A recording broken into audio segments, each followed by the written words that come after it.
Isso. Ah, finalmente. Tá me vendo certinho aí? Sim, tô te vendo. Agora tem que reenviar aqui pro pessoal, né? Tranquilo. A live que a outra foi encerrada. Se quiser enviar aí também, Beleza, o vou maior mandar aqui. número de pessoas, para a gente fazer o apelo inicial, né, o Eduardo? Com certeza. Vai dar Mandar. certo, viu, irmão? É assim mesmo. Esses probleminhas técnicos do Instagram aqui tem todo dia dá. Acontece, acontece. Por isso que já é proposital de marcar às 19h50, que até às 8 horas arruma tudo, viu, gente? Com certeza. Até às 8 horas. Pessoal, eu estou enviando aqui o Lucas também. Já vou dando uma boa noite aí, né? Pessoal que já está online, enquanto outras pessoas vão entrando. Pessoal, só reafirmando, a gente está com esse projeto de ouvir o testemunho, né? De pessoas que caminham com Jesus, que têm um serviço a Deus, que teve uma experiência com Cristo e que testemunham com a vida essa vivência com Jesus. E eu convidei o Lucas, ele de bom coração, boa vontade, né? Se propôs aí a dar o testemunho dele. Então hoje a gente vai ser abençoado ouvindo a história de conversão do Lucas. E então já peço vocês para compartilhar, para enviar para os amigos, para abençoar. Vamos ter esse apostolado, assim, esse carinho por esse apostolado, que já tem abençoado a vida de muitas pessoas, já tem recebido relatos de pessoas que foram tocadas pelas lives, pelos testemunhos. Ok? Maravilha.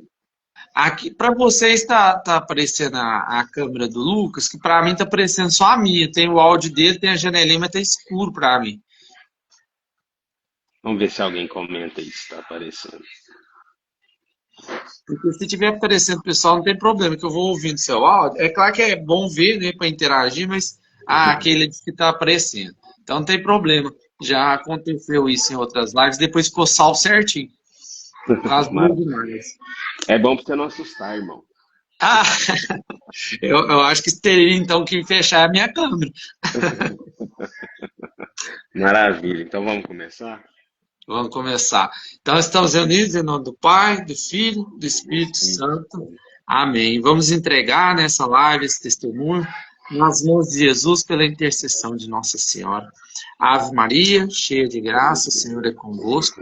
Bendita sois vós entre as mulheres, bendito é o fruto do vosso ventre, Jesus. Santa Maria, Mãe de Deus, rogai por nós, pecadores, agora e na hora de nossa morte. Amém. Então, Lucas, eu gosto de perguntar para quem vai dar o testemunho como é que foi a vivência de fé na infância, né? Depois a gente vai até fazer aquele apelo pessoal, mas Uhum. já acho que a gente pode iniciar com a sua história, com o seu testemunho. Na infância, na sua família, você tinha uma vivência de fé, sua família era católica, era cristã, vocês rezavam, fez primeiro o Cristo, essas coisas, ou Jesus foi entrando na sua vida depois? Como é que foi esse início na sua caminhada, na sua vida aí, relativa à fé? Então, é muito interessante porque na infância mesmo, eu não tive muito contato com a fé católica, né? Meus pais sempre, minha mãe sempre professou a fé católica, mas ela era uma católica não praticante, né? Não tinha uma vida tão ativa dentro da igreja, né? E graças a Deus, né? Teve um período que minha avó morou aqui em Uberlândia, né? E minha avó ela é muito praticante na fé católica, então eu lembro até hoje, né? Por conta da deficiência visual dela, eu tinha que levar ela nos terços, né? Então tinha aquele terço que passava a rosa de mão em mão. Então eu sempre ia guiando ela, eu era o guia dela, então eu levava ela para rezar esses terços, né? E consequentemente eu rezava ali vários terços durante a semana com ela, até que eu fiz a primeira Eucaristia e depois da primeira Eucaristia eu praticamente nunca mais voltei na igreja. Voltei depois já de adulto, da vida adulta, né? É interessante, né? Porque a gente vive num país que se diz católico, mas eu acho que na geração dos nossos pais, principalmente, eles migraram, muitos moravam em sítio, fazenda, tinha lá a sua vivência de fé, né, com os nossos avós, mas eles Sim, migraram para a cidade, parece que eles passaram a cuidar só de trabalhar, ganhar dinheiro, construir a vida, e esqueceram um pouco de transmitir a fé, né? Essa urbanização, infelizmente, coincidiu com o que eles consideram modernização, mas teve esse efeito colateral ruim de sim, deslocar as pessoas de suas raízes familiares e até da religião. Então, assim, muitas pessoas não tiveram essa formação na infância, né? Apesar de ter, você ainda ter sua avó, mas parece que a gente faltou, né, um pouquinho dessa formação nos nossos lares, né? sim, sim. Né? Então, quando a minha avó viveu esse período aqui em Uberlândia com a gente ia às missas, né? Inclusive até a minha mãe, né? As pessoas que moravam na minha casa, todo mundo participava, porque por ela ser a matriarca da nossa casa, então a gente sempre seguia os passos dela, né? Então foi um período muito bonito da minha infância, né? Que eu me recordo, que eu tive com a minha avó. É um período muito feliz da minha vida, né? Eu poder levar ela nos terços, eu poder levar ela nas reuniões, eu poder acompanhar ela nas missas. Eu tenho certeza que desde então Deus já estava preparando o meu coração para ter o um encontro verdadeiro com Ele, na minha fase adulta, né? Na minha vida adulta, porque minha adolescência foi o lapso onde realmente eu me apartei, eu me separei, né? Eu não tive uma vivência católica, eu não tive uma vivência em nenhuma outra religião nesse tempo, né, nesse lapso temporal da adolescência, entendeu? A adolescência é um período bem complicado, né? Eu brinquei na live anterior que eu me desviei, né, na minha adolescência e quase não perdi mesmo, tal. Aí eles pensou que eu ia falar que eu matei, que eu roubei. Aí eu falei que eu usava a camisa do Che Guevara. Então, tem um fato muito interessante da minha primeira Eucaristia, né, que inclusive eu fui recordado recente desse fato. Né, a catequista, um dia eu fui pregar em uma missão e eu terminei a pregação e uma mulher muito ansiosa para falar comigo, já uma senhora de idade, né? E ela, Lucas, você lembra que eu fui sua catequista? Eu falei, eu lembro, que bom, né? Só lembrava do rosto dela, mas não lembrava do fato.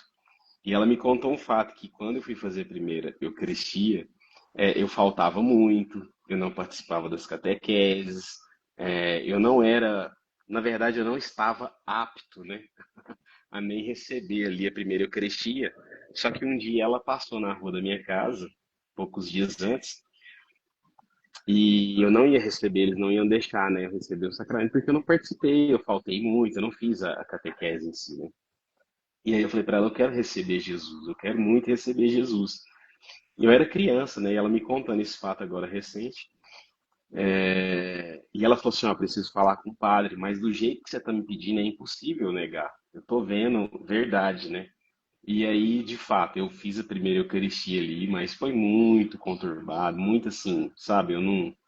Eu realmente não participei da catequese como deveria participar, hoje tenho consciência disso, mas eu entendo que o fato de ter participado dessa primeira Eucaristia já foi um primeiro sinal de que Deus estava trabalhando no meu coração para que eu pudesse me aproximar dele anos mais tarde, né? E ela me vê pregando, né? Foi muito emocionante. Ela até chorou. Ela falou, Lucas, porque assim é inimaginável, né? Vou te dar um exemplo assim. Talvez eu era o pior aluno da classe, o menos exemplar, o que mais faltava, o que menos tinha condições de receber o sacramento. E estava ali agora, como missionário, como pregador, anunciando a palavra de Deus, né? É interessante, eu sempre falo isso, porque Jesus, ele não segue a lógica humana, né? Se for pensar na Não, escolha dos servos. Você pega ali não. de 12 apóstolos, tinha dois ou três ali com a formação melhor, com equilíbrio emocional bacana, com história familiar bacana. O resto era só Não. fora da curva, né? Se fosse uma empresa, tinha falido no primeiro ano, Tinha, porque tinha falado. é currículo que qualquer empresa rejeita, né? Verdade, verdade. Esse E é período da infância foi interessante, mais ou menos isso. daquela turma lá, talvez o que menos se empenhou, hoje talvez é o. Claro, a gente não sabe onde estão os outros, né? Mas talvez é o que mais dedica seu serviço muito Isso, provavelmente a Deus, né? e justamente, né? Eu não sei onde estão os outros, mas eu sei que ela ficou muito emocionada pelo fato de ver. Ela falava, não esperava, né? Na verdade, ela já esperava, porque minha mãe mora nesse mesmo bairro, e minha mãe sempre que encontrava, ela perguntava. Então, minha mãe sempre estava falando: ah, o Lucas está viajando, o Lucas está fazendo isso, o Lucas está na igreja, o Lucas foi pregar em tal lugar, o Lucas foi para tal estado. Então, elas sempre se comunicavam, só que ela nunca tinha ouvido, ela nunca tinha visto, né? E ali ela vendo foi muito emocionante para ela, né? Inclusive a gente até voltou a ter um contato, né? Hoje eu tenho contato com ela, a gente conversa às vezes pelo Facebook. Ah, ela deve estar feliz, porque de alguma forma ela plantou uma sementinha lá atrás, né? Na Eu acho que ela pensou adolescência, assim, eu acho que ela pensou assim, tô vendo o fruto do meu penoso trabalho. ela deve ter feito assim, ufa, ainda bem que eu deixei comungar, ele não se desviou, né? Porque diante daquele apelo, ela cedeu, né? Falou assim, não, não tem jeito, do jeito que ele tá pedindo. Mas dá um medo dele receber a comunhão e ir para outras bandas, né? Com certeza, né? Como recebi e fui, né? Mas depois retornei e graças a Deus. E eu falo que é sempre a graça de Deus. Permanecer em Deus também é graça, gente. A gente tem que entender isso, né? A gente não permanece porque a gente é bom, né, Eduardo? A gente permanece porque Deus é misericordioso e existe sim o esforço humano, mas sem a graça de Deus, todos nós estaríamos perdidos, né? Com certeza. Às vezes a gente é questionado, né? Por que que batizamos criança, por exemplo? É porque nós cremos que a fé é um dom, né? Primeiro você recebe a graça para crer. Sem a graça de Deus, nem acreditar, e nem louvar, e nem ter fé é possível, né? Primeiro é um Justamente. mover de Deus. Claro que a gente corresponde. Você na adolescência, você comentou que aí você já caminhou por outros, vamos dizer assim, outros redios, né? Afastou um pouco da caminhada na fé. Como é que foi a sua adolescência? Teve essa questão também de ideologias? Ou foi uma questão assim de curtir a vida? Como é que foi sua adolescência relativa à fé e sua vivência? Teve muito, né? Assim, como eu já disse, na adolescência não teve nada relativo à fé, né? Uma vida totalmente apartada, totalmente separada do que eu vivo hoje. Mas enfim, na adolescência eu desde muito cedo eu tive contato com o álcool, né? Então eu comecei a ingerir bebida alcoólica, ir para festas, essas coisas. E é muito engraçado, né? Porque esse trecho, quando eu conto até para minha esposa, ela fala assim: eu não consegui imaginar, mas eu usei dread, usei alargador, tive piercing na língua, né? Aquela fase de andar de skate e tudo mais. Então, eu fiz tudo isso: andei de skate, usei dread, cabelo grande, piercing na língua, alargador, brinco, né? E essa fase, ela ela ficou muito marcada por um desequilíbrio mesmo, né, em relação à bebida, né, em relação a coisas indevidas que eu participava ali, né, do convívio que eu participava. Então eu tive, para ter um pouco de noção, né, eu tive minhas primeiras experiências de relação sexual, eu tinha 13 anos de idade. Né, hoje eu tenho consciência de que, na verdade, eu estava sendo praticamente abusado, né?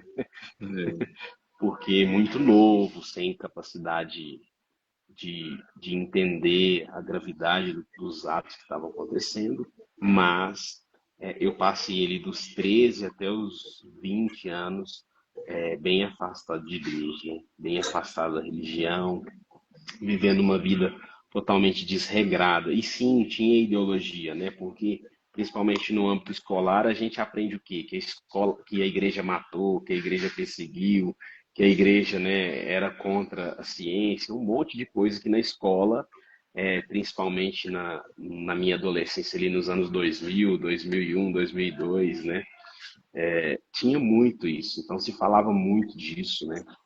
Das perseguições, da Inquisição. Então acaba que no meu coração, por ter me desviado da fé, eu gerei uma repulsa, um bloqueio contra a igreja, né? Então eu não conseguiria, olha lá, é ruim, não vale a pena, né? Então é melhor ficar distante disso. Era isso que tinha no meu coração.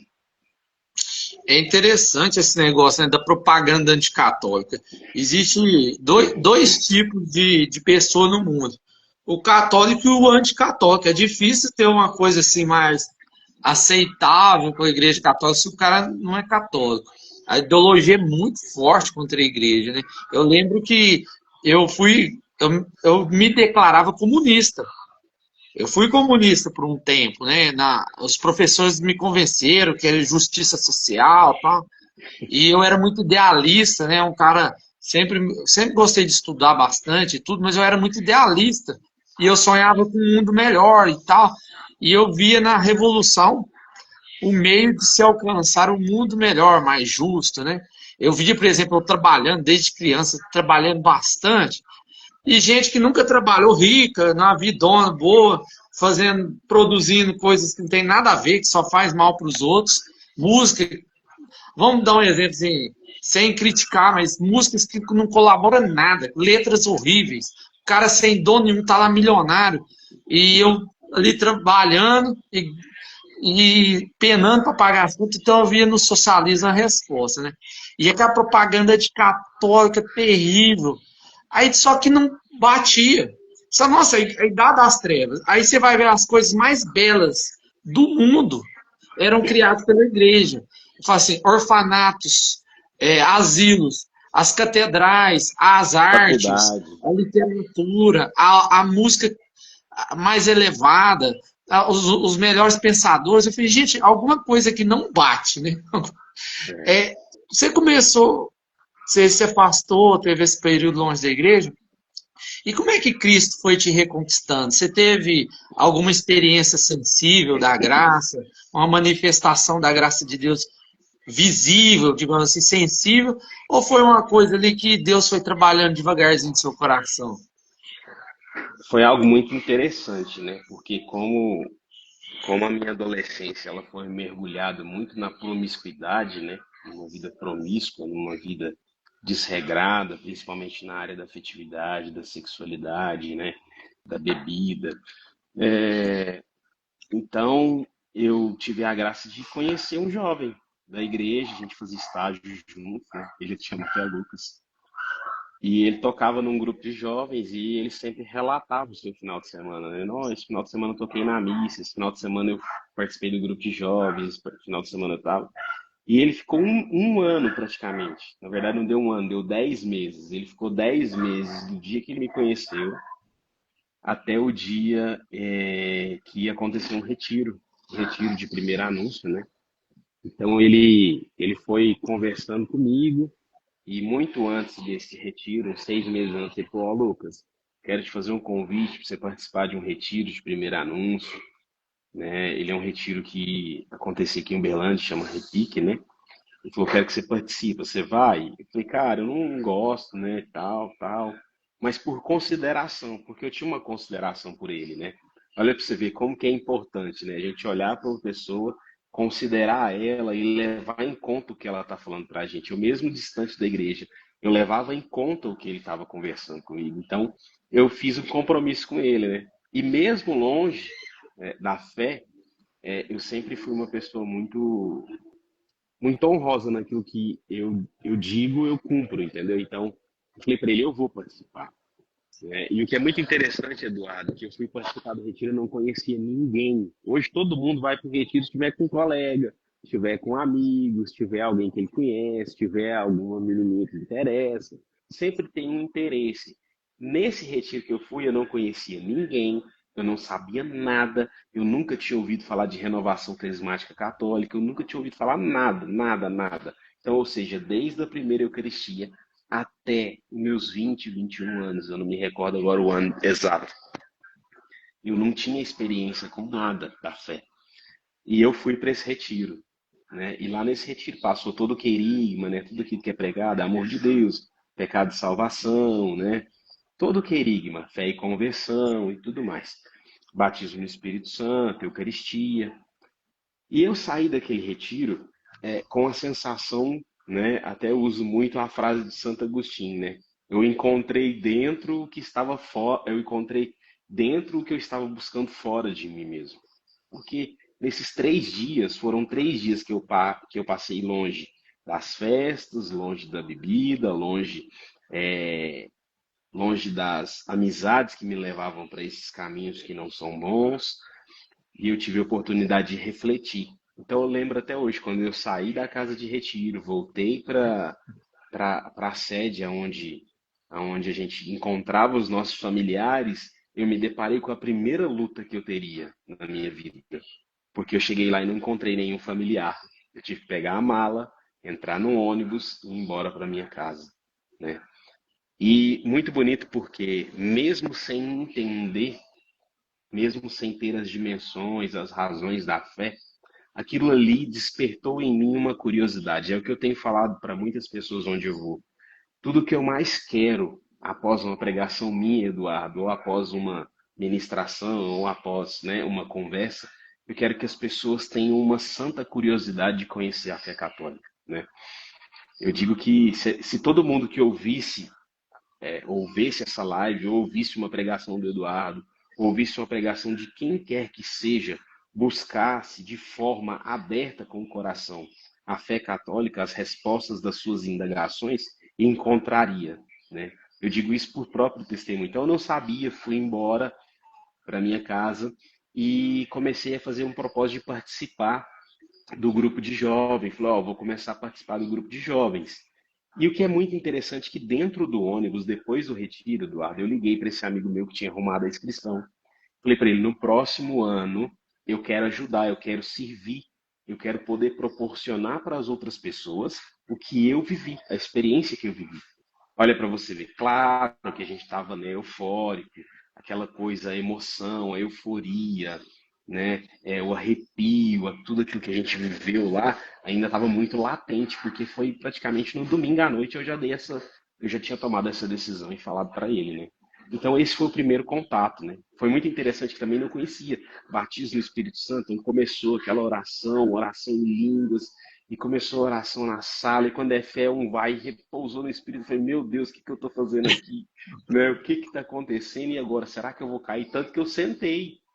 Né? Eu sentei, não, vai vir rezar para mim aqui, vai pôr a mão na minha cabeça, vai rezar por mim, eu vou ficar sentado, porque é algo desconhecido, né? Então hoje eu super entendo, às vezes, a pessoa que está entrando num grupo de oração, ou está entrando num encontro carismático e acaba presenciando isso, Eduardo, as pessoas realmente ficam igual eu fiquei, né?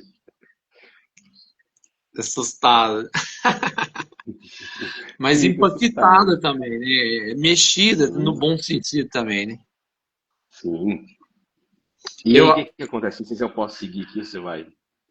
não, eu vou só comentar uma coisa interessante.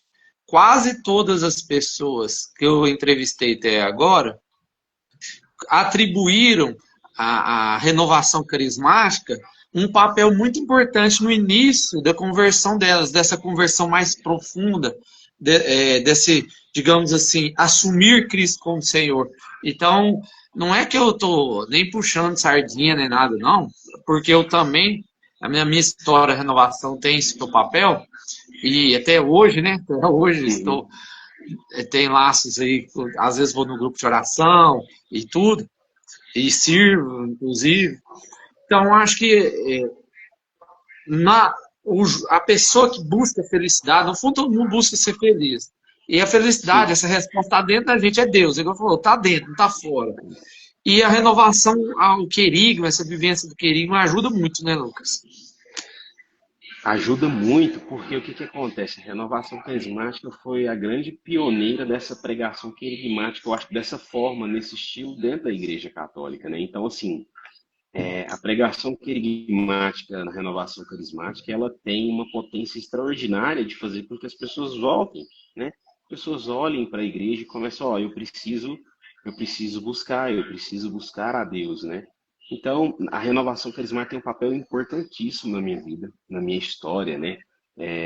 A renovação carismática, ela construiu minha família. Conheci minha esposa dentro de um grupo de oração, né? A gente foi em vários encontros nacionais de formação, eu fui coordenador de ministério, eu tive uma vida bem ativa dentro do movimento Renovação Carismática Católica. Eu me considero carismático hoje, participo de uma missão que chama Maria Porta do Céu, que era um grupo de oração e que se transformou numa missão agora. Então, a renovação carismática teve um papel muito importante, eu acredito que na grande maioria das pessoas aí do ano 2000, 2010, 2015 até hoje. Amém. E aí, nessa vivência que você teve, que existe o antes e o depois de uma experiência profunda com Cristo, né? A gente, Sim. às vezes, fala assim, eu gosto de Jesus, eu amo Jesus. Jesus é uma inspiração, é um homem bom, é um Uhum. espírito iluminado. Muitas pessoas falam muita coisa sobre Jesus na rua, né? Eu até vi Sim. uma entrevista uma vez, quem é Jesus para você? Você ouve todo tipo de coisa. E a maioria tem uma conotação positiva. É difícil quem fala mal de Jesus, né? Até quem se diz É. não crente. Mas existe uma diferença entre ter Jesus como um conhecido, distante, e outra como Senhor e Deus, né? Após essa experiência profunda que você teve, esse encontro, você saiu dali tendo Jesus como Senhor da sua vida e o que, que mudou a partir daí? Então, como tudo era muito novo, algo muito novo, eu falei, cara, eu preciso começar a conhecer. Então, eu preciso começar a participar. Eu quero viver isso. Sabe quando você olha para as pessoas e fala assim, eu quero viver isso. Eu quero encontrar esse Deus que eu contemplei naquelas pessoas que estavam ali, né? Porque de fato, nos pregadores, na música, no jeito de cantar, no jeito de ministrar, eu falei, ó, eu preciso encontrar esse Deus. Eu entendi que eu tinha que encontrar ele dentro de mim e que eu precisava me aprofundar na fé. Então, eu comecei a participar do grupo de jovens, só que, como todo neoconvertido, eu costumo dizer que eu ainda sou um neoconvertido, né? Porém, bem no início lá, depois dessa experiência que eu tive, a gente ainda não consegue entender muito bem a profundidade daquilo que a gente está vivendo. Então, eu comecei a participar do grupo de jovens e estava tudo bem, comecei a ter uma vida ativa ali no grupo de jovens, né, que era um grupo carismático. E só que as práticas que eu vi, que eu, que eu fazia antes de ter esse encontro, eu continuei ainda praticando. Então, eu saía, ia tomar uma cerveja, continuei com o mesmo ciclo de amizade, continuei com as mesmas amizades ali, as mesmas companhias. Então, o que que acontece? Uma hora ia dar um problema. Uma hora eu ia ter que tomar uma decisão, né, Eduardo? Por quê? Porque eu não tinha a maturidade da fé que eu precisaria renunciar a algumas coisas para viver um relacionamento com Cristo, para viver uma história de amor com Deus. Eu acho que essa é a grande dificuldade da nossa sociedade, é entender que eu preciso renunciar a algumas coisas, eu preciso renunciar ao mundo, renunciar às más amizades, renunciar aos maus costumes, né? Renunciar aos maus livros, para que eu possa ter uma boa relação com Deus, para que eu possa viver uma relação de intimidade profunda com Deus. Então, por falta de maturidade, eu comecei a viver esse paralelo. E nesse paralelo, adivinha quem que perde? Né? Sempre perde Deus. Então eu me afastei de Deus. E foi muito complicado, porque me afastei de Deus e no próximo ano não teve o retiro, Eduardo. Nossa. Então, ou seja, não teve o retiro, eu me afastei de Deus. As pessoas do grupo de jovens me procuravam, mas acaba que é como o ser humano tem uma inclinação para o pecado, né? E eu já estava ali me lambuzando no pecado novamente, então dificilmente eu tinha força para retornar para Deus. Então acabou que eu me afastei de novo, né? Caí ainda, né, de forma ainda pior nos maus hábitos, né, nos maus costumes. E então se passaram ali um ano, 2 anos, né? Quando se passou 2 anos, foi muito interessante porque esse amigo meu, nas vésperas do retiro, ele me liga e fala assim: Lucas, você lembra do compromisso que você fez comigo? E ele chama Lucas também. Você lembra do compromisso que você fez comigo? Então, a gente vai ter um retiro agora esse final de semana. E você falou que você queria ajudar. Então, o retiro vai ser esse final de semana, né? E eu falei assim, nossa, eu fiz o compromisso com ele, que é muito interessante disso tudo, que era na sexta-feira o retiro, né? E eu tinha vivido uma semana totalmente mergulhada na promiscuidade, e eu falei assim, mas eu preciso cumprir com a minha palavra, né? Porque eu sempre aprendi em casa que a palavra de um homem vale mais do que um contrato. Então, eu trouxe isso para a minha vida. Eu falei, eu preciso cumprir. Então, eu fui servir no retiro. Agora, pensa só, totalmente desviado. Eu não tinha confessado, eu não tinha realizado nenhum sacramento. Só que eu ia servir numa equipe de apoio. né? Entenda bem, gente, eu não estava com o microfone na mão, eu não estava num lugar de destaque, eu estava num lugar de escondimento, até mesmo por um zelo das pessoas que estavam organizando. Então hoje eu consigo ver, né? Então eu fui servir. E minha experiência profunda com Deus, na onde eu tive o discernimento que eu precisava romper com muitas coisas para viver um relacionamento com Deus, foi no sábado. No sábado ia ter um jantar à noite e a gente precisava vestir de social, Eduardo. E eu fui embora para casa para pegar a roupa e eu tinha uma moto, que é a moto que eu tenho até hoje aqui. E eu peguei a roupa, pus na mochila. Quando eu estava voltando para o local aonde ia ser feito esse jantar, ia ser feito tudo isso, né? Deixa eu só fazer um parênteses que eu pulei uma parte. Antes de sair para casa, uma menina que chama Marina, ela falou assim: Lucas, eu quero rezar por você lá na capela. E a gente foi para a capela, diante de Jesus, no sacrário. E ela impôs as mãos sobre mim, ela rezou sobre mim. E ela falou assim: Lucas, a partir de hoje, você é um novo homem. Você ainda não tem noção do que vai acontecer. Mas Jesus está me dizendo: você é um novo homem. Eu fui embora. Quando eu estou voltando, caiu um temporal, Eduardo. Uma chuva muito forte, eu tive que parar num posto. E eu lembro até hoje, nesse posto eu parei e falei assim, gente, eu vou chupar um picolé. Eu tenho certeza que a chuva vai parar e eu vou conseguir chegar lá. Eu peguei o picolé, chupei o picolé, Eduardo. Terminei o picolé, a chuva parou. Quando a chuva parou, eu falei, glória a Deus, montei na moto, falei, nossa, eu vou conseguir. Eu vou conseguir honrar com a minha palavra.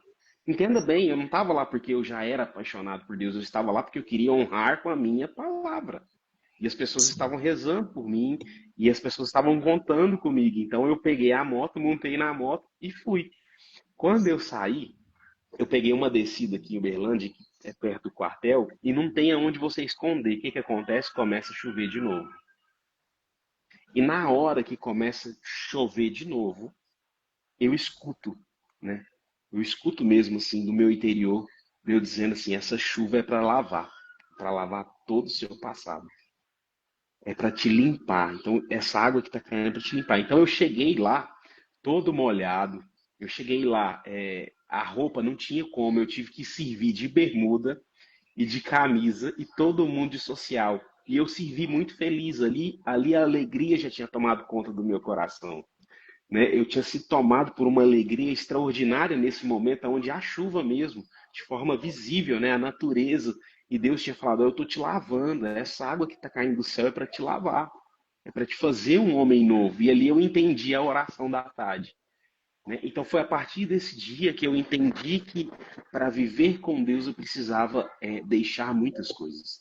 E entenda, não é porque eu rompi com muitas coisas que eu entendia tudo, né? Muitas coisas eu não entendia, eu não compreendia da igreja. Eu falava, meu Deus, por que que a igreja ensina assim? Por que que eu não posso fazer isso? Por que que eu não posso fazer aquilo? Mas eu tinha já a percepção de que eu sabia que a igreja era mãe e que eu obedecendo à igreja eu seria feliz. Isso tinha sido plantado no meu coração, né?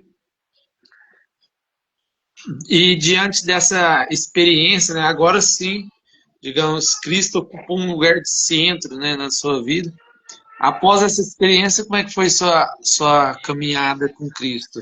Dali agora você firmou essa caminhada, foi se aprofundando, ou você chegou a ter certas, digamos assim, ainda tropeços antes de assumir Jesus na sua vida como Senhor? Eu falo isso porque tem gente que acha que conversão é uma coisa quase mágica, né?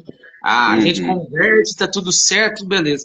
Não é bem assim, a conversão, cada um passa um processo de conversão, tem gente que tem uma conversão muito imediata, né? Mas nem sempre é assim. Tem gente que, no meu caso mesmo, eu fiquei voltando para o pecado muitas vezes, foi um processo, eu passei por algumas experiências até eu assumir Jesus, falar, não, agora eu quero que Jesus mande na minha vida e Ele é que conduz, Ele é que é o Senhor, Uhum. mas eu voltar para o pecado, só que eu me sentia desconfortável no pecado, essa era a diferença, porque Uhum. antes de conhecer Jesus, eu estava no pecado, eu estava confortável, não é que eu não pequei depois que eu conheci Jesus. Só que aí eu comecei a me sentir desconfortável no pecado. Falei assim, gente, tá esquisito, não tá legal aqui. É Você desse passou por jeito. alguma coisa semelhante a isso? Como é que foi o pós esse assumir Jesus? Sim, sim. E o que acontece? Depois disso, eu comecei a participar do grupo, né? Comecei a participar ativamente, só que eu tive a decisão, né? Porque eu digo assim, quando a gente vive uma vida muito promíscua, você pode olhar a conversão das pessoas que viveram uma vida muito promíscua, geralmente é uma conversão muito radical. Então eu passei por um processo de conversão radical, né? E o que me ajudou muito, eu lembro até hoje, porque eu não compreendia muita coisa, mas eu comecei a ter uma sede pela palavra de Deus, uma sede pela vida dos santos, né? Na verdade, começou até mesmo pela vida dos santos. Então, eu olhava para a vida dos santos e eu falava assim, gente, eu preciso, é possível viver. E quando eu digo a vida do santo, é você abrir ali o santo do dia e estudar só os milagres, o que ele fez. Não, é a vida dele antes, é a humanidade mesmo, né? Vamos supor, você vai olhar para a vida de Santo Agostinho. Quando eu estudei sobre a vida de Santo Agostinho, eu fiquei encantado. Porque eu falei assim, gente, é eu, esse homem foi eu. Um homem promíscuo, um homem desregrado, um homem gnóstico, um homem que não tinha fé, um homem, né, politeísta, e por aí vai. Eu falei, gente, é eu. Eu olhava na vida dos santos, enxergava a minha vida e via que era capaz, né, buscar a santidade. Só que existe a maturidade espiritual. E a progressão da maturidade espiritual, muitas das vezes a gente escorrega. E igual você falou, escorregava, me sentia desconfortável, falava, eu não posso ficar no pecado, eu preciso levantar e eu preciso lutar. Então, o que que acontece? Até mesmo o acesso a bons livros, porque a minha formação, Eduardo, foi assim, eu estava dentro da renovação carismática católica, só que eu comecei a gostar tanto da leitura, tanto de consumir conteúdo católico, de vida espiritual, de doutrina, que a formação, vamos supor, de dons e carismas, essas coisas a renovação me fornecia, mas uma formação mais profunda, né, de vida espiritual, de maturidade espiritual, das sete moradas, das três vias espirituais de São João da Cruz, né, e por aí vai, de São Francisco Sales, como um Filoteia. Então eu comecei a me deparar com isso, né? Também tem um outro livro que fez parte muito desse processo, que é um livro que chama A Arte de Aproveitar as Próprias Falhas, né? É um livro maravilhoso que nos ensina a vencer o pecado, nos ensina a vencer a tentação, no sentido de que quantas vezes a gente cai no mesmo pecado reincidentemente, né? E ele vai te ensinando. Então, eu vivi esse processo, só que a minha luta era sempre radical. Então, quando eu caí, eu me frustrava. Então, eu fui no início uma pessoa muito escrupulosa, entendeu, Eduardo? Por falta de Sim. maturidade espiritual. Por quê? Porque um homem que vivia no pecado agora encontrou Deus. Então, muitas das vezes, eu queria fugir da humanidade para me assemelhar até um anjo. Eu acho que é isso que acontece, né? E aí a gente tem que puxar o pé dessas pessoas e falar assim: ó, vocês não são anjos, são seres humanos, né? Nós somos humanos, né? Então, É, eu vivi esse processo e foi muito bonito. é interessante, né, essa busca, esse apetite pela palavra. Às vezes as pessoas pensam assim que religião é um conjunto de regras, né? Quem olha de fora, às vezes é a visão que a gente tem. E o abandonar o pecado e o assumir as coisas santas não é por causa de regras, é porque você sente o amor de Deus. E mais que sentir, que não é uma questão só de sentimento, você tem uma experiência pessoal tão profunda do amor de Deus que a sua alma passa a desejar as coisas de Deus. E deseja tanto que passa a não dar mais importância para as coisas do mundo, assim, né? Uhum. É quase que um efeito colateral. O abandonar o pecado é quase que um efeito colateral do amor de Deus atuando. A santidade é esse amor de Deus, né? E essa intensidade, eu acho, a minha conversão também ela foi bastante intensa. Eu vagarei por um tempo, mas quando eu resolvi, de fato, eu também, nossa, eu consumi tanto conteúdo, eu lia tanto. Cara, o site do Padre Paulo Ricardo, por exemplo, é, eu gabaritei ele umas 3 vezes, assim, sabe? O conteúdo Uhum. gratuito e depois eu tive que assinar, porque já não tinha o que ver mais. Tinha mais. Pregação eu vi 4, 5. Graças a Deus ainda vejo até hoje, né? Mas talvez nem tanto. Mas, ah, cara, eu não queria ouvir outra coisa, eu queria ouvir de Deus o tempo todo. E assim, é tão bom, né? A gente viver esse primeiro amor, é uma coisa tão bonita, né, Lucas? É muito bom. E qual foi a dificuldade, maior dificuldade que você teve no processo de conversão? A maior dificuldade foi na parte afetiva e na parte da sexualidade, né? Por quê? Porque com 13 anos eu tive as minhas primeiras experiências, né? E vinha da cultura, a cultura da época era o seguinte, né? Homem tem que pegar mesmo, homem tem que, né? Homem tem que ficar com as mulheres, homem tem que, né? E por aí vai. Então eu vivi parte dessa cultura, e isso ficou muito marcado, né? São João da Cruz diz que alguns pecados vão deixar marcas eternas nas nossas almas, né? Então, a minha maior luta foi nessa área. E o que é muito bonito, né?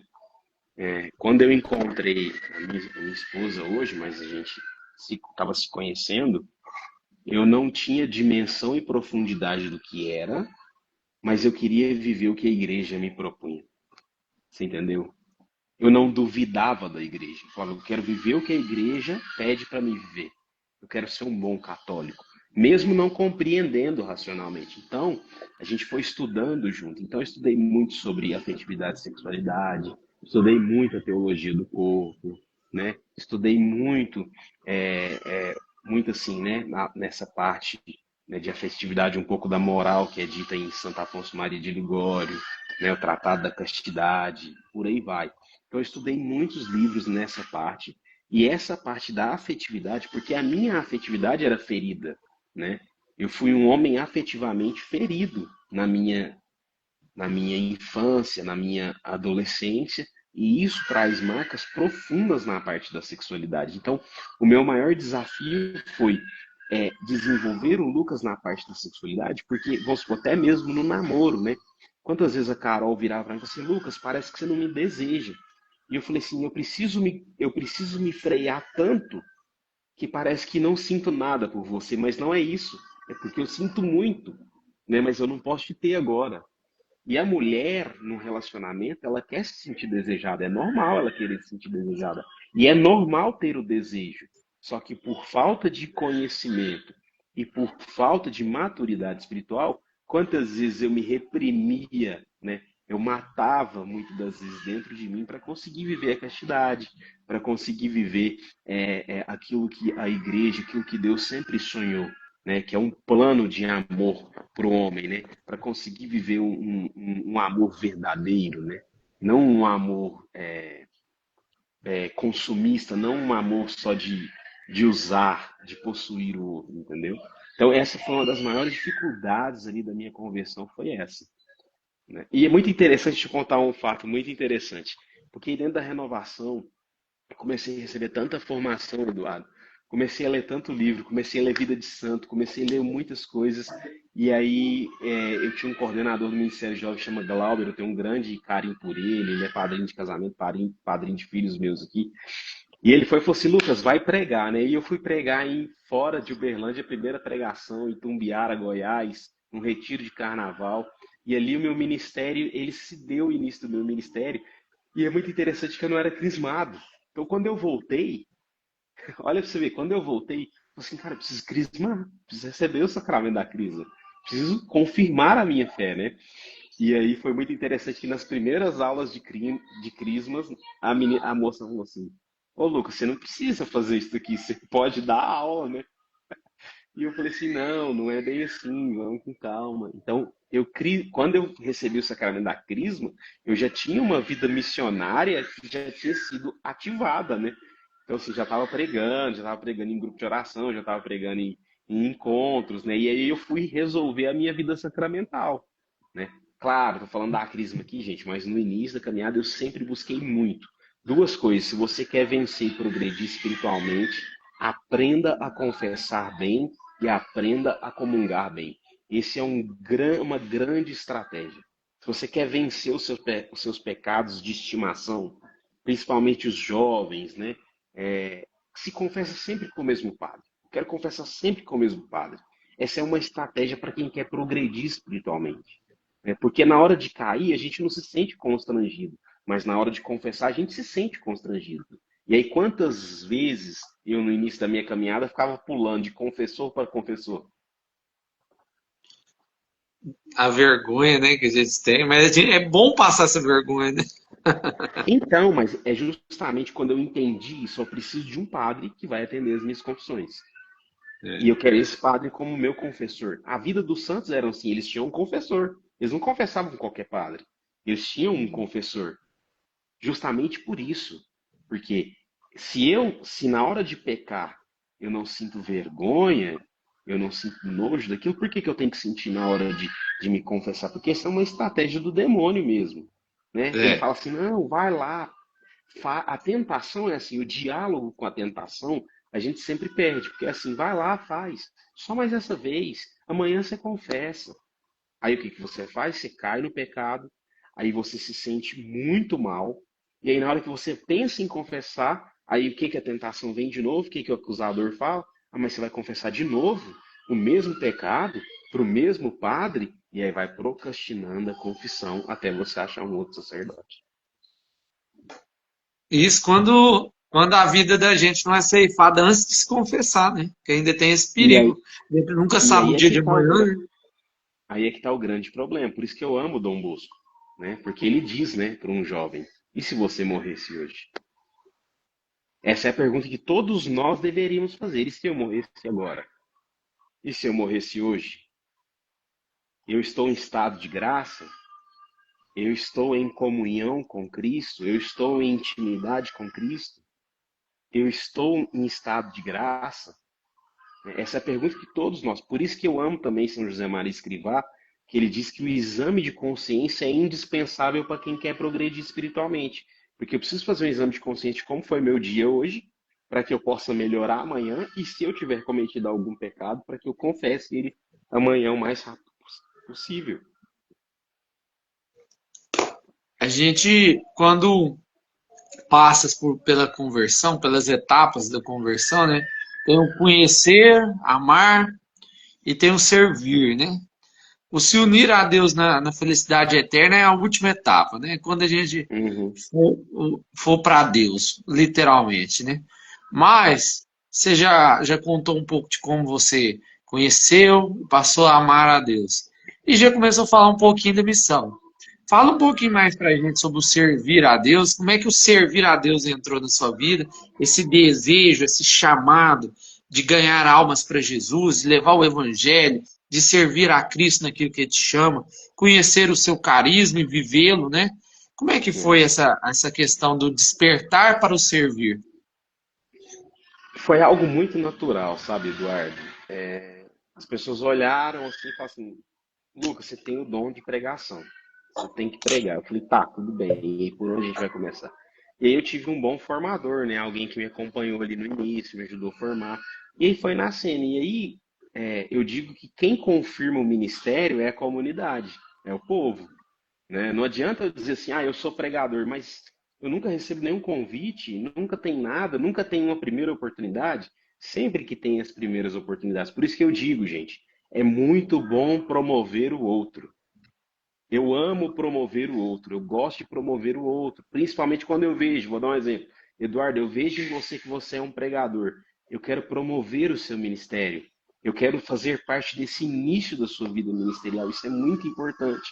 E as pessoas têm muito medo de promover, né? Eu É. lembro que eu promovi muita gente quando eu fui coordenador, quando eu estava à frente de promover encontros, de realizar encontros, eu promovi muita gente e gosto de promover até hoje. Então, um dia me promoveram, me mandaram em missão. Eu fui fazer minha primeira pregação fora de Uberlândia, depois eu voltei e as pessoas começaram a comentar: ó, prega bem, comunica bem, fala bem, né?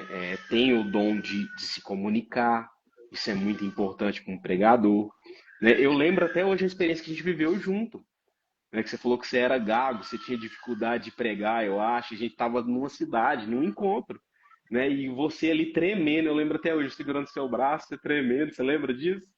E você começou a Lembra? falar, começou uma pregação espontânea no meio de uma roda de jovens, né? E não era jovens que nunca tinham ouvido falar de Jesus, era jovens que já tinham caminhado com Jesus, né?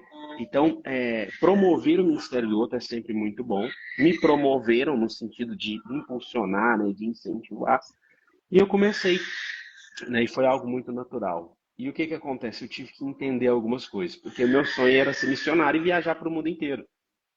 Só que aí eu casei, comecei a ter os filhos, e eu precisei entender que antes de ser missionário, antes de ser profeta, eu precisava ser esposo e eu precisava ser pai. Então aí entra novamente Deus me puxando para o equilíbrio. E aí Deus me trouxe algo no meu coração que eu digo todas as vezes, sempre que eu tenho oportunidade de dizer, eu vou dizer para todo mundo. Sacramento é coisa primordial, é a primeira coisa da vida de um homem. Então, um homem casado, a primeira coisa que é mais importante da sua vida é a sua esposa e os seus filhos. Sacramento do matrimônio não é ser pregador, não é ser profeta, não é sair viajando o mundo inteiro, é você ser um bom esposo e ser um bom pai. Então, ou seja, eu vivi uma vida missionária muito ativa, graças a Deus, andei em muitos lugares, preguei em muitos lugares, mas também quando eu comecei a viver a vida matrimonial, eu fiquei um bom tempo sem pregar, acho que eu fiquei quase uns 2 anos sem pregar. Claro que a pandemia ajudou muito, né, esse período aí, mas eu fiquei uns 2 anos, 2 anos e meio sem pregar, para estruturar a minha família, para estruturar a minha esposa, estruturar com a minha esposa, porque tudo é muito novo, né, Eduardo? A gente não vai Sim. entrar nas coisas novas do casamento, porque não é esse tema da live. Mas tem 2 anos, 2 anos e meio que eu retornei com as missões de forma mais ativa e graças a Deus, né, tá tendo muita missão, muitos testemunhos de conversão, muitas pessoas que querem conversar, muitas pessoas com sede de Deus. Esse ardor, né, de ganhar almas, eu também passei por isso, cara. Nossa, eu tive que desacelerar quando eu casei, porque eu cheguei, minha esposa ela foi corajosa, viu? Nó! Ela tá ali ouvindo a live, ela deve ter se identificado aí quando você falou dessa questão de sair pelo mundo, né, pregando. Ela me conheceu, eu perdi o emprego. E eu queria casar, ser missionário, eu queria viver para missão. Eu nem fui procurar emprego mais. Eu comecei a servir a Deus todos os dias, só na sexta-feira que eu não tinha compromisso fixo. Eu coordenava o ministério, é, o MUR, eu coordenava o GOL, eu participava de missão, eu pregava, eu ia em 2 grupos de oração diferentes, eu ia ainda, fora o que eu ia nas casas, né, que tinha o GPR na época. Uhum. Cara, aí eu casei, meio que eu queria que a minha vida continuasse assim, sabe? Foi um choque de realidade. Aí eu tive que ter esse despertar. Falei assim, peraí, meu ministério, até porque a esposa da gente traz a gente para a realidade, né? Assim, meu ministério primeiro é aqui, ainda mais quando teve a minha primeira filha, né? Aí as coisas mudam bem. Mas aquele ardor de ganhar alma para Jesus, cara, é todo uma coisa que nunca perdi. Desde o dia que eu assumi Jesus na minha vida, é vontade de ganhar gente para Jesus.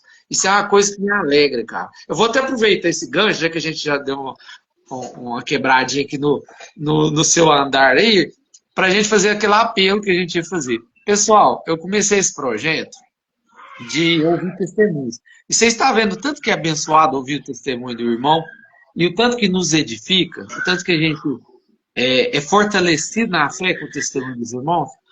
E o Instagram mudou as regras bem agora que eu comecei a fazer essas lives ouvindo testemunho. Tem que ter 1.000 seguidores para poder ter live ao vivo. Eu fui tentar hoje, já está valendo a regra nova, não conseguiu. O Lucas teve que iniciar a live. Graças a Deus ele já tem mais de 1.000 seguidores. Mas eu não tenho. Então, quem puder, por favor, ajuda, compartilha. Vamos, segue o perfil. Não estou fazendo isso para ganhar seguidores, mas para ganhar almas para Jesus. Eu tenho esse ardor. Mas hoje, dentro da minha realidade familiar. E esse servir dentro da sua realidade familiar, Lucas? Como você tem conciliado isso e como é que tem sido hoje o servir a Deus na sua vida? Então, a gente sempre priorizou primeiro aquilo que é sacramento. Então, vou dar um exemplo. Hoje eu participo de uma missão que acontece toda segunda-feira, que é um grupo de oração, mas é uma missão. Se transformou numa missão agora, chama Missão Maria Porta do Céu. Se vocês quiserem seguir também para conhecer, tá lá o Instagram. Só que nem sempre eu consigo estar lá. E alguns anos atrás, isso ia me incomodar. Nossa, mas eu preciso estar, eu preciso, né? Não, é porque eu olho para a minha realidade, às vezes estou indo para o grupo de oração, meus 2 filhos dormem. Eu tenho 4 filhos. Como que eu e minha esposa vai ficar com 2 crianças dormindo e correndo atrás de 2 crianças? Dentro da igreja do grupo de oração, nós não vamos conseguir. Então, alguns dias a gente não consegue ir, mas entender é que o lugar de eu ser o melhor cristão é na minha casa. O lugar de eu ser o melhor pregador é na minha casa.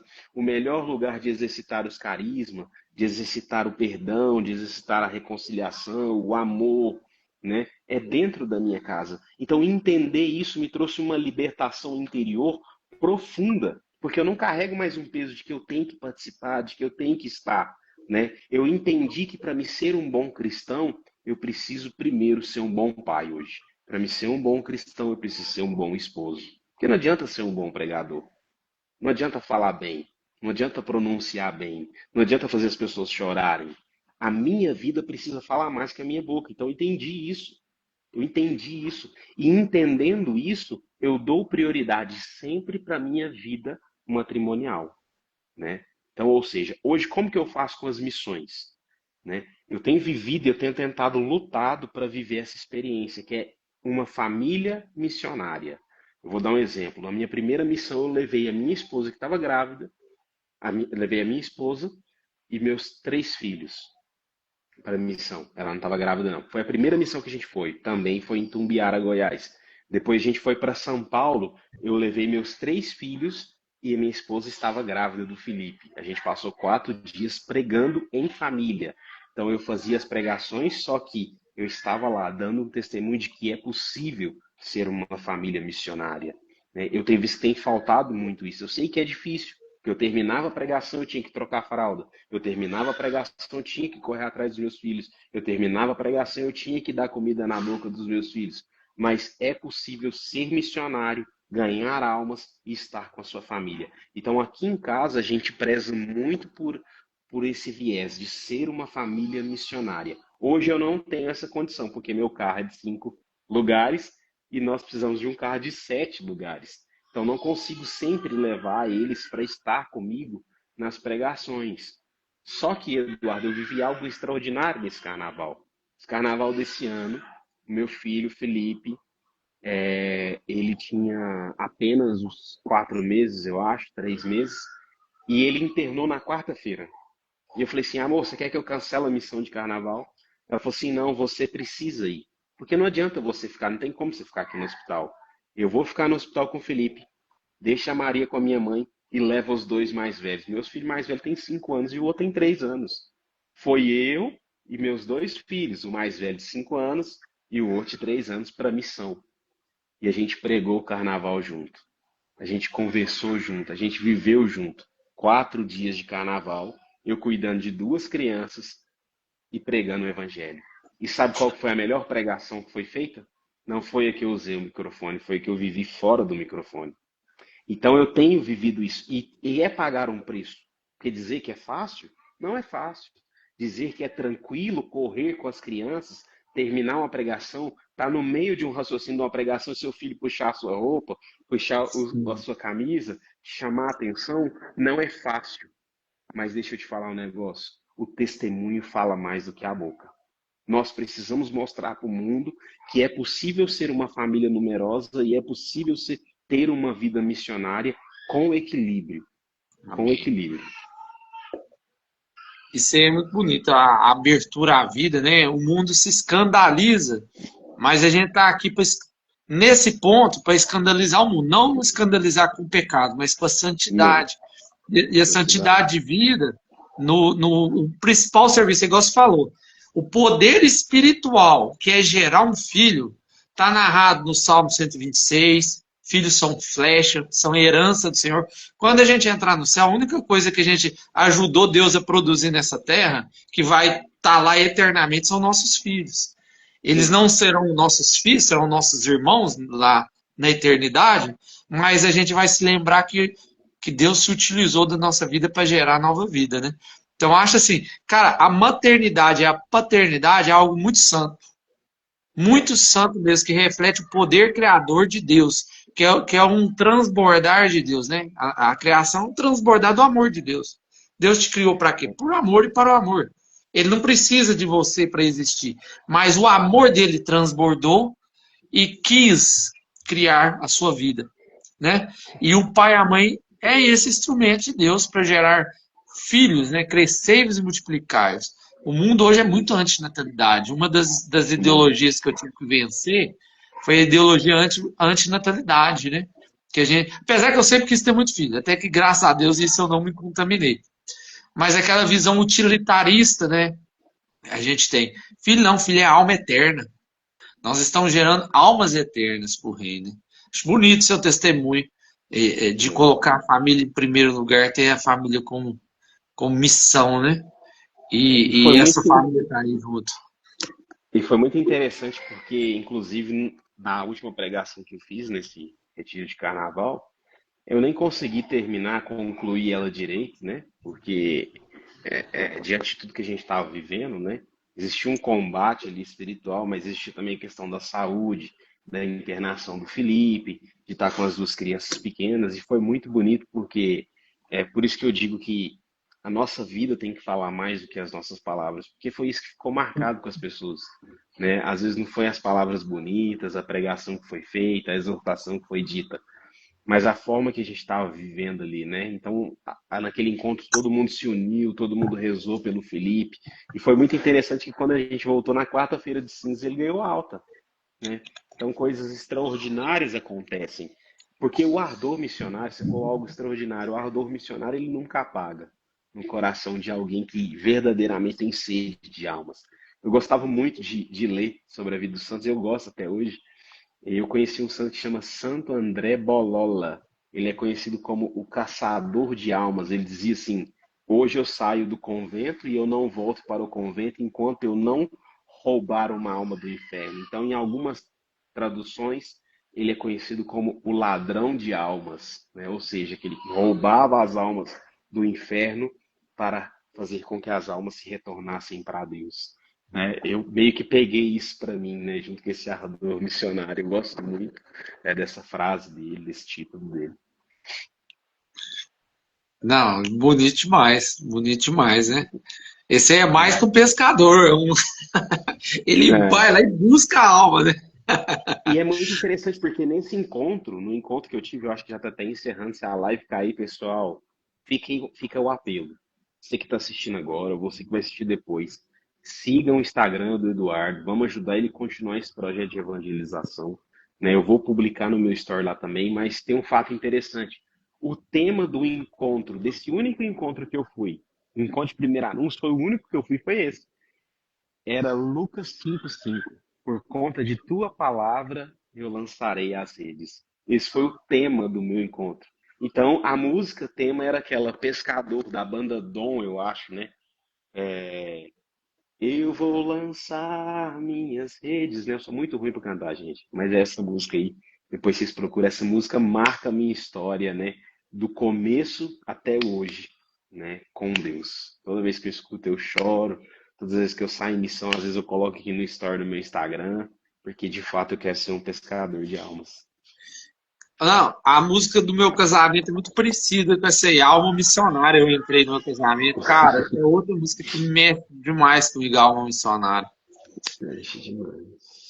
E outra Irmão, coisa que precisa estar muito claro, só para finalizar aqui, pessoal, entenda bem, nós estamos no processo, nós estamos no caminho, nós ainda vivemos uma conversão diária, né? O único dia que a gente não vai viver mais a conversão é o dia que a gente morrer, porque eu preciso lutar pela santidade todos os dias. Deixa eu te falar, lutar pela santidade não é sentir arrepio, a fé católica ela não é sentimentalista. A fé amém. católica é uma fé na razão, baseada na razão. Por isso que a gente precisa sim estudar, aprofundar na fé católica. Ter uma experiência de fé e pedir a fé para Deus é obrigação de todo cristão. mas se aprofundar na fé católica te faz se tornar um melhor homem, um bom esposo, um bom pai, um bom ser humano, né? A Igreja Católica me formou muito. A Igreja Católica é linda. Tenha a santa curiosidade de conhecer a Santa Igreja. Amém. Não, a gente, ó, pessoal, nunca abandone isso aqui, viu? Nunca abandone. Isso aqui é luz mesmo para nossa vida. Irmão, eu deixei de fazer uma pergunta, alguma pergunta importante, alguma coisa que você queira partilhar conosco para nos edificar. Que eu faço algumas perguntas principais, mas sempre tem Uhum, algo da nossa história que é muito particular, né? Você tem algo assim sim. para nos dizer que eu deixei de perguntar que é importante para nossa edificação na fé? Eu queria deixar algo que é muito importante. Eu gosto muito do texto bíblico que está em Romanos, capítulo 8, versículo 38. Nada nos separará do amor de Deus. Ali São Paulo está querendo dizer que nada exterior pode nos separar do amor de Deus. Ali São Paulo está querendo dizer o seguinte: a única coisa que pode me separar do amor de Deus é a minha vontade, sou eu mesmo. Então ele está dizendo assim: não existe anjo, não existe demônio, não existe potestade, não existe poder, não existe principados, não existe o céu, a terra, nada, nada nos separará do amor de Deus. A única coisa que pode nos separar do amor de Deus somos nós mesmos, a nossa vontade. O ser humano ele é dotado de vontade, de vontade. E eu preciso direcionar essa vontade para o céu. Preciso querer o céu, preciso querer a eternidade. Então não tenha receio de se levantar. Caiu, levanta, né? Não tenha receio de se confessar, não tenha receio de buscar os sacramentos. A vida sacramental é um tesouro para nós. A vida sacramental é tudo que nós precisamos. Se um dia você precisar largar tudo, eu digo, pode largar tudo, só não largue os sacramentos. Sacramento é vida. Sacramento é encontro pessoal com Cristo da forma mais direta. Não tem nada mais eficaz para a santificação da alma de um homem e de uma mulher do que uma vida sacramental. Se você não tem se confessado, se confesse. Se você não tem comungado, comungue em estado de graça. Se você não tem recebido os sacramentos, busque regularizar a sua vida sacramental. Amém. E a última pergunta que eu sempre faço, né? E depois a gente faz as considerações finais. Vale a pena ser de Jesus, irmão? Não vale a pena, não. Vale a galinha inteira, ainda caipira ainda. Que isso, gente. Vale o céu. Não tem coisa melhor. Não tem coisa melhor. Não tem coisa melhor. Né? Eu costumo Amém. dizer, eu usava até a expressão, eu até não gosto de usar mais hoje, né? Mas eu usava muito a expressão, gente, quantas vezes eu fiquei chapado de álcool, de coisas, né? De entorpecentes e por aí vai. Quantas vezes eu chapei com as coisas do mundo. Agora eu quero viver chapado do Espírito Santo. Eu já usava muito essa expressão, né? Na juventude, uma expressão assim, para fazer um paralelo. Não tem loucura maior, não tem êxtase maior do que você viver em Deus, estar com Deus e buscar uma intimidade com Deus. Irmão, eu partilhei até ontem ou antes de ontem, né? Às vezes eu me perco com as participações minhas. Mas, Uhum. cara, o jovem, principalmente o jovem, vai evangelizar jovem, agora eu tô falando do serviço missionário. O jovem não quer nada morno. Na verdade, nenhuma alma quer algo morno. Um dos problemas que a gente às vezes não tem ganhado almas para Jesus é uma visão pastoral falida, no sentido de que, principalmente na catequese, eu não vou tocar no pecado, eu não vou tocar na vida de santidade, esses são assunto ultrapassado. Vamos falar de sentimento. Você falou nós não somos uma religião sentimentalista, concordo plenamente, porque é uma firme decisão. E essa firme decisão precisa apresentar o Cristo tal qual ele é. Ele não te pede muito, ele te pede tudo. Deus me pede muito. Não, ele não te pede muito. Ele te pede tudo. Ele é um Deus cimento, ele não te divide. Ele quer 100% para ele. E eu tenho trabalhado com jovens, evangelização de jovens, e ter, ó, não estou falando isso para engrandecer o ministério, nada disso não. Para glorificar a Deus. Apresente Cristo tal qual ele é, a radicalidade do chamado de Cristo tal qual ele apresentou, e os jovens vão responder. Vão responder. Porque é uma decisão. Só que o jovem precisa desse anúncio querigmático, potente, direto ao ponto, que apresenta Jesus com a sua radicalidade, né? Que é a santidade, que é o amor.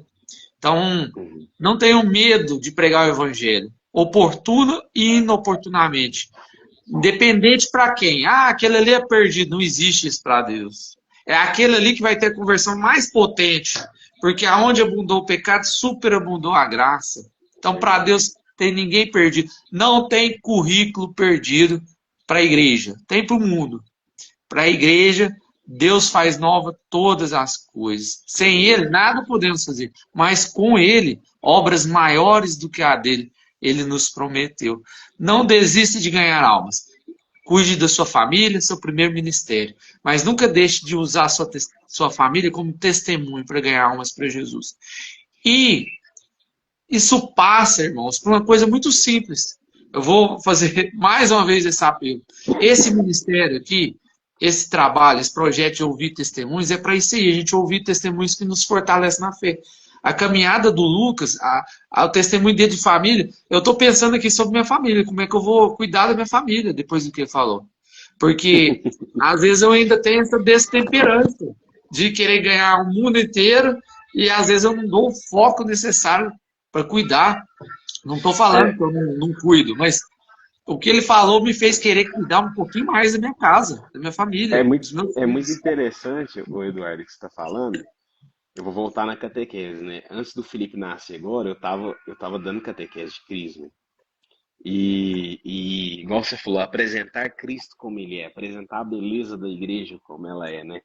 E foi muito bonito. Eu passei praticamente quase um ano ali dando catequese de Crisma. Eu tive que me ausentar depois, porque, porque o Felipe nasceu, né? E com os três pequenininhos mais, o Felipe, minha esposa, não consegue, às vezes, lidar com toda a demanda que tem da casa, né? Então eu vivi essa realidade mesmo, gente. Os jovens, os adultos, as pessoas, elas têm sede da verdade. Têm sede da verdade. E não é da meia verdade, é da verdade integral, né? É de pregar o Deus que ama, o Deus que deu a vida, o Deus que ressuscitou, o Deus que é poderoso, o Deus que cura, mas é o Deus que diz que você não pode ter comunhão com o pecado, que senão você não vai ter comunhão com ele. É o Deus que pede para você renunciar aos apetites da carne. O Deus que pede para você renunciar à bebedeira, à prostituição, à promiscuidade, à pornografia, à masturbação e por aí vai. Não tem meio termo. Você precisa apresentar a integralidade do Cristo. Não morreu foi metade, foi um Deus total, um Jesus total que morreu por nós. Né? Agora, voltando para a parte familiar, não sei se as pessoas estão aí ou as pessoas vão assistir e já conhecem, mas eu faço um apostolado de lavar louça. Aqui em casa, eu dei uma máquina de lavar louça para minha esposa, que sou eu. Então, eu lavo louça. E lavar louça, e escute isso, guarda, é lavando louça que nasce as minhas melhores pregações. Você acredita? Né? Claro, É nossa, fazendo os cara, serviços domésticos. isso é muito verdade. Eu fico vendo as pregações e lavando louça aqui em casa também, cara. É porque é o momento que eu tiro ali para concentrar, é verdade. Vem umas Né? inspirações enquanto a gente lava os pratos, né? E aí vem a inspiração, às vezes eu rezo o terço, às vezes eu coloco uma música, às vezes eu ouço um podcast, né? Às vezes eu preciso preparar uma pregação, eu vou escutando ali uma canção e eu vou rezando, e Deus já vai colocando, já vai trabalhando, depois só coloco no papel, né? Então nasce-nos a fazer isso doméstico, né? Eu tenho muito esse apostolado de que a gente precisa aprender a ser o melhor servo dentro de casa, para depois ser o melhor servo na igreja, né? Eu até publiquei o Padre Douglas Pinheiro, até vou divulgar aí agora. Ele vai fazer uma aula, não sei se é uma aula ou se é um curso das três idades espirituais, né? Onde ele diz justamente isso. Na igreja o cara lava banheiro, o cara lava tudo, o cara lava prato, o cara faz tudo. Mas em casa ele não faz nada, a pessoa não faz nada. Na igreja é um santo, em casa é um capetinho. Ele usa essa expressão. Por quê? Porque não adianta ser bom servo lá na igreja. Para as pessoas me verem, Quem tem que ver que eu sou um bom servo é minha esposa. Quem tem que desfrutar do meu serviço é minha esposa. Quem tem que desfrutar do meu serviço são os meus filhos, né? Então esse é um caminho. Eu tenho encontrado nessa forma um caminho de santificação para minha família. E tem sido muito bom, com a ajuda de vários santos, igual São José Maria Escrivá. Santo Antônio começou o ministério dele de pregação lavando louça. Ele passou 9 meses lavando a louça no convento, até que deram a oportunidade para ele fazer sua primeira pregação, né? Então, assim, nós precisamos, e deixa eu te falar, homem só vence a preguiça quando para de dialogar com ela. Viu a louça suja? Vai lá e lava. Viu a cama desarrumada? Vai lá e arruma. Não deixa para depois. Quer vencer o pecado capital da preguiça? Não converse com ele. Principalmente os homens. Se você conversar, você vai perder. É porque é muito bom deitar no sofá e pôr os pés pra cima, né? Que é isso, É, chegar cansado do serviço, você quer tomar um banho, você quer deitar e descansar. Só que você precisa pensar o seguinte: se eu ajudar minha esposa, nós temos a oportunidade de os dois dormirem mais cedo e os dois descansarem. Porque o homem tem que fazer a experiência seguinte, eu sei que não tem nada a ver com o tema, mas o homem ele tinha que fazer a experiência de um dia ou de uma semana, ficar com todas as atividades da esposa, para ele entender o quão é penoso às vezes, o quão é difícil uma atividade familiar, ficar com as 4 crianças, lavar a louça, lavar os pratos, lavar a roupa, estender a cama, passar um pano, lavar o banheiro, fazer comida. Quando você entende a dificuldade que é, você começa a colocar no lugar do outro, né? Então eu preciso ajudar, porque os dois dormem mais cedo, os dois descansam mais cedo. Eu costumo dizer uma coisa: depois que você der, homem, a máquina de lavar a louça ou a máquina de lavar banheiro, seja lá qual for, que em casa é lavar a louça, mas quando você começar essas atividades, eu tenho certeza, vai acontecer um primeiro milagre na sua casa. Não vai ter mais dor de cabeça, viu, gente? Não vai ter Nossa, mais dor de cabeça. vou tomar posse agora. Não vai ter mais dor de cabeça da esposa, né? Por quê? Porque ela tá vendo que você tá se entregando inteiramente. Você é o primeiro a morrer para sua vontade, para que a sua família fique bem. Você é o primeiro a morrer, né, pelos seus desejos, pela sua vontade. Que é isso que São Paulo diz: o homem deve dar a vida pela sua esposa. O homem deve morrer pela sua esposa como Cristo morreu pela igreja. E um homem morre pela sua esposa como? Sendo um bom provedor, não é só colocando alimento, não é só colocando dinheiro dentro de casa. O bom provedor não coloca só dinheiro. O bom provedor coloca a questão financeira, mas coloca a questão espiritual. É a cabeça da casa. É aquele que acorda cedo, é aquele que dorme tarde, é aquele que faz o que precisa ser feito para que a casa se mantenha em ordem. Sei que você fala é muito importante, né? Hoje o homem não quer assumir esse papel de cabeça, né? Ele, Não, às vezes ele até faz as atividades domésticas, alguns, né? Não todos, e tudo, mas ele não quer aquele papel de responsabilidade espiritual sobre sua família, né? Ele terceiriza muito para a esposa evangelizar os filhos, educar os filhos, ir na escola, tudo é decisão da esposa, tudo, tudo. Ele não quer dor de cabeça, ele não quer se envolver. Ele fala, se precisar de alguma coisa, só me avisa que eu faço. Mas decisão ele não dá. Isso traz uma insegurança muito grande. Não tem problema a gente ter caminhado para esse lado de família, porque é um testemunho importante. O lado espiritual tem estudos, né? Eu vou ser bem praia, eu sou um cara muito racional. Nos Estados Unidos tem estudos aonde o pai de família se converte. Tipo, 89%, eu não lembro o número exato, mas algo em torno de mais de 80% dos casos, a família inteira se converte quando o pai se converte. Quando a mãe se converte, a mãe de família, é algo em torno de 25%. Por que eu estou falando isso? A gente fala muito do papel da mãe, né? E a gente deixa tudo no colo da mãe, resolver tudo, a educação dos filhos, ir na escola, etc.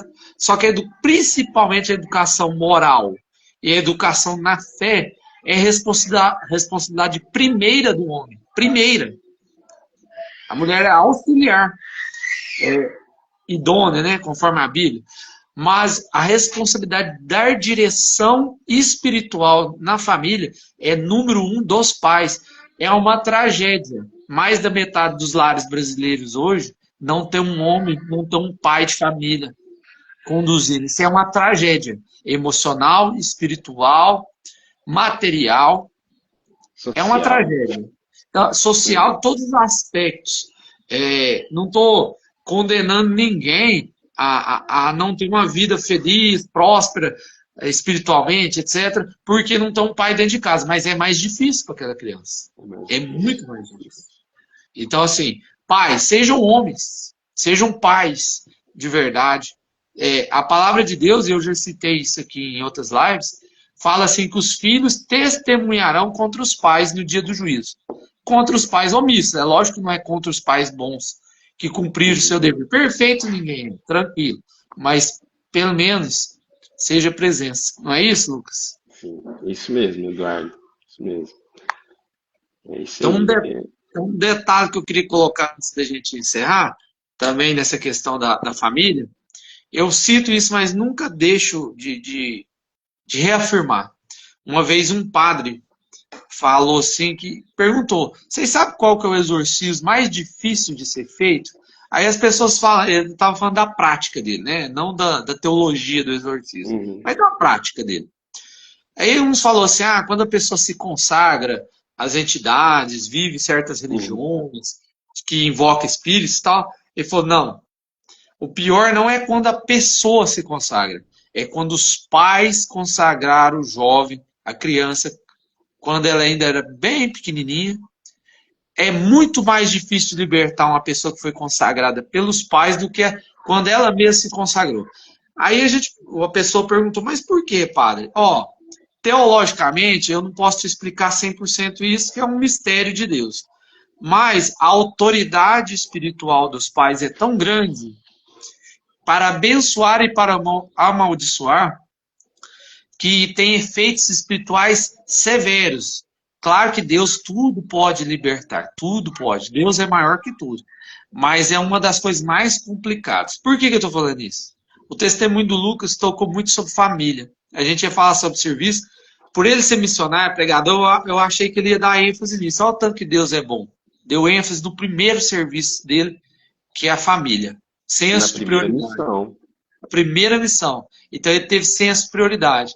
Então quem está ouvindo, cuidado, você como pai e mãe, você tem o poder de abençoar, mas também de amaldiçoar. Cuidado com como você usa sua boca para proferir palavras em direção ao seu filho, com o seu testemunho de vida. E eu queria deixar livre, Lucas, para você falar suas últimas palavras e encerrar, e depois a gente faz uma oração, se você quiser você mesmo fazer, ou se você quiser que eu faça, fica bem livre. Fala aí o que vem do seu coração para a gente já ir encerrando e deixar uma mensagem assim que cai no coração das pessoas em nome de Jesus. É, eu queria deixar a primeira mensagem, a primeira parte da mensagem é siga o Eduardo para ele continuar com esse apostolado. Fiquei muito feliz de estar aqui, né? Amém. Fiquei muito feliz de participar, né, desse apostolado do Eduardo. O Eduardo é um homem de Deus que eu tenho um apreço muito grande. A gente convive pouco, né? Mas a gente tem um carinho enorme um pelo outro, tenho certeza disso. Com A gente certeza. viveu aquela experiência lá que eu nunca esqueço. Depois daquilo, o homem destravou a língua, virou profeta. O homem é profeta mesmo, gente, de verdade. Vale a pena seguir ele, um grande estudioso da igreja, um homem, um pai de família que se dedica bem. Então, a mensagem que eu quero dizer para vocês é não desista, né? Não desista. Ah, não tá dando certo, tá dando errado, tô com problema no meu casamento, tô com problema na vida financeira, tô caindo em pecado, Não desista, não desista. Entenda uma coisa, não desista. Nada pode nos separar do amor de Deus. Se você não desistir, tenho certeza que Deus vai te resgatar de onde você estiver. Se você não desistir do seu casamento, eu tenho certeza que Deus vai restaurar o seu casamento. Se você não desistir da sua vida, eu tenho certeza que Deus vai semear alegria no seu coração. Então não desista. Tenha a convicção de que o amor de Deus por nós é maior do que qualquer problema, do que qualquer tribulação, do que qualquer dúvida. Siga firme com Deus. Eu não me arrependo nem um dia de ter buscado estar na presença de Deus. Os dias mais tristes da minha vida são os dias que eu me esqueço de Deus. Os dias mais felizes da minha vida são os dias que eu lembro de que eu preciso ter uma vida com Deus, um relacionamento com Deus. Então não abandone Deus. Você pode estar passando pelo que for, pode ser o problema que for. Não existe problema maior do que a morte. E Cristo venceu a morte. Então ele pode fazer de você um vencedor em qualquer problema que você esteja passando. Amém. Louvado seja nosso Senhor Jesus Cristo. Obrigado, viu, Lucas, pelo seu Amém. sim, pelo seu testemunho, que vai edificar muitas pessoas. As esposas amaram, viu, o seu testemunho. Minha Não, esposa eu vou te já falar um fez até negócio. comentário aqui. Não, eu vou falar um negócio. Ou vai fazer pregação. Quando toca nessa área de família aí, eu vou te falar. As esposas tudo gostam. Mas é porque o que que acontece hoje, ô Eduardo, a gente, para finalizar mesmo, senão a gente entra em outro assunto. Mas existe uma crise tremenda da masculinidade, do papel real do homem, do ser homem, né? Isso é muito triste. Isso é muito triste, né? Porque tem pessoas aí de 50 anos que não entenderam a profundidade de ser homem. O papel de ser homem, o papel de morrer. Homem, você nasceu para morrer, né? A semente, se não cair na terra e não morrer, ela não dá fruto. Da mesma forma, se eu não morrer para mim, para viver para minha casa, para viver para minha esposa, para viver para os meus filhos, eu não vou dar fruto. Por isso que tem se visto poucos frutos no meio familiar. E eu vou dizer uma coisa aqui: a família é a potência, é o lugar onde a salvação ainda vai ser semeada no mundo. Porque é na família que nasce bons homens, que é educado bons homens, que é educada boas mulheres, é da família que nasce bons sacerdotes, bons pais de família. Nós precisamos de bons exemplos, né? E nós Amém. temos o maior exemplo, que é Cristo. Então, assim, pessoal, gratidão eterna de poder estar aqui com vocês. Já vai para 1 hora e meia de live. Acho que a gente até extrapolou o tempo, né? Mas nunca se esqueçam. O amor de Deus por nós, ele é incomensurável. Não importa o que você fez, não importa por onde você andou, não importa os caminhos que você escolheram, ou não importa se você está assistindo essa live com vontade de desistir de Deus. Importa que você precisa voltar sempre seus olhos para Ele, porque Ele sempre vai estar de braços abertos para te acolher. Amém. Amém. Muito obrigado, viu? Deus abençoe sua vida, sua família, Amém. a família de cada um que aqui está. Que Deus levante novos homens e novas mulheres, né? E que naquele momento lá do casamento, nunca esqueça aquele momento, você que é um casal, que o homem estava lá no altar e a mulher caminhou até chegar lá. Porque o homem representa o Cristo, a mulher é a igreja, essa união eterna, né? Então, assim, é igual o Lucas falou, que a gente possa morrer para gerar vida. Muito obrigado, viu, Lucas? Sua família é um testemunho para nós.